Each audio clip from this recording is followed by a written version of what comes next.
You know that moment when someone makes a comment about you. Not loud, not obvious, just sharp enough to sting. And your brain freezes, you wonder, was that a joke? Am I overreacting? So you say nothing. You smile, you move on. You tell yourself it's not worth it. But something subtle just happened. Because comments like that aren't random. They're probes. They're designed to see what you'll tolerate, what you'll excuse, and how far they can go next. And when you stay quiet, they learn something dangerous, that you're safe to push.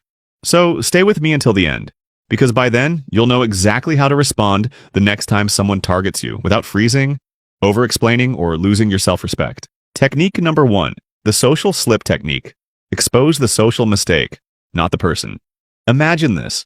They look directly at you and make a comment about you. Not loud, not aggressive, just sharp enough that your body tightens before your mind catches up. You feel the urge to defend yourself or to fire back. That urge is the test. Most people react from it.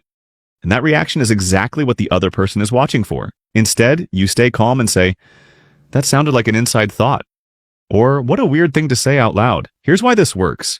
You're not accusing them of being rude. You're not attacking their character. You're quietly pointing out a social misstep. Psychologically, this triggers self-monitoring, the moment people become aware of how they're coming across. When that happens, embarrassment kicks in, not anger, and awkwardness shuts conversations down faster than confrontation ever could. Technique number 2, the mirror trap. Force them to hear themselves. Sometimes they say it and immediately move on. They want the comment to stick without resistance, because the goal isn't the words, it's the reaction. They want the moment to pass with the sting still hanging in the air, especially if there's an audience. Your instinct is to respond right away, to explain, to defend yourself. That instinct is exactly what gives them leverage. So instead you pause, just for a beat. Then you say, could you repeat that? Calm, neutral, no edge. Here's what happens next. They're forced to hear their own comment again, slowly, clearly, with everyone listening. The joke dies, the smirk fades, the room goes quiet. Not because they feel bad, but because the moment stops working. They don't get the reaction, they don't get the laugh, they don't get the payoff.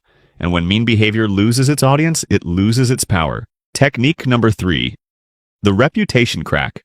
Make them question how they're seen. This one is for when it's no longer accidental. They know what they're doing. They want the comment to land. They want you to feel small. So you don't debate the words. You address what the words imply. You say, I'm surprised you feel comfortable saying things like that. Calm, direct, no sarcasm. Epictetus warned that provocation only works when you participate in it. So instead of reacting, you let their words sit in the open. And suddenly, their behavior speaks louder than anything you could say. Their brain has to ask, is this how I want to be seen? Is this the image I'm projecting right now? For someone using rudeness as a power move, that question is dangerous. Because status doesn't collapse from confrontation. It collapses from exposure, not out of kindness, not out of guilt. But because social image is the one thing they're always protecting, that's why the tone shifts immediately. Technique number 4, the role reversal. Shift the focus away from you.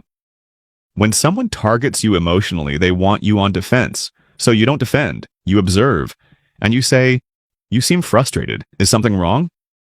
This isn't empathy, it's redirection. You're shifting the center of the conversation away from the comment and onto the emotional state behind it. Most rude behavior isn't about the topic at all. It's displaced emotion. And the moment that emotion is named, the leverage disappears. The intensity drops fast. Technique number 5, the starvation move. Remove the reason to keep pushing. Here's something most people miss. A lot of rudeness, especially in professional settings, isn't driven by confidence. It's driven by a fear of being ignored. So instead of resisting, you acknowledge. You say, I see your point. That's it. This isn't agreement. It's acknowledgement. They've been seen, they've been heard, and once that need is met, there's nothing left to push for. No reaction to chase, no resistance to press against. This is what the Stoics meant by non-attachment. Acknowledging without clinging, hearing without surrendering control, and when there's no payoff left, the behavior starves. Technique number 6, frame control. End the game without escalation. Rude people thrive in chaos. You don't. You control what's yours, your actions, your participation, your frame. So instead of engaging further, you reset the conversation. You say, let's focus on what actually moves this forward. This isn't negotiation and it isn't confrontation. It's a frame lock. You're calmly signaling that the conversation can't continue in its current form. No emotion, no back and forth, no opening for more jabs. And calm boundaries don't invite debate. They end it. Final thought. Here's the truth most people never learn. Rude behavior isn't really about the comment. It's about leverage. It's a test of how quickly you react, how much access you give, how easily someone can pull you off center. You can't stop rude people from existing, but you can make their behavior irrelevant to you. Every technique you just learned does the same thing. It quietly removes leverage, not by winning the argument, not by proving a point, but by refusing to play a game you never agreed to.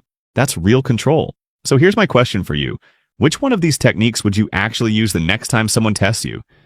And more importantly, which one do you usually fall for? Drop your answer in the comments. I'll be picking the most insightful one for the next video.